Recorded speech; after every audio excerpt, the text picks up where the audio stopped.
Aksi iseng anggota TNI lempar sarang tawon di pohon, berujung lari ketar-ketir.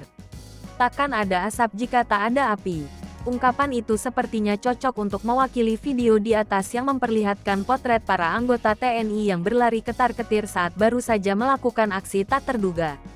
Dalam momen yang diunggah oleh akun TikTok Slalala 140.623,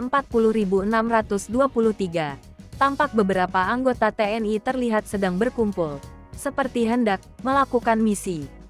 Di tangan masing-masing anggota, terlihat berbagai macam barang seperti batu hingga kayu.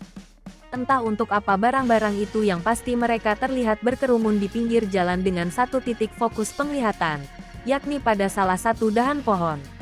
Ternyata, batu hingga kayu yang dipegang itu digunakan oleh mereka untuk melempar sarang tawon yang diduga ukurannya cukup besar. Secara kompak, batu dan kayu itu dilempar oleh mereka, tak ingin disengat oleh tawon. Mereka pun langsung lari terbirit-birit menjauhi rumah tawon yang telah mereka lempar.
Hai pemirsa Sri Popo TV, jangan lupa komen, like, dan subscribe, serta tonton terus berita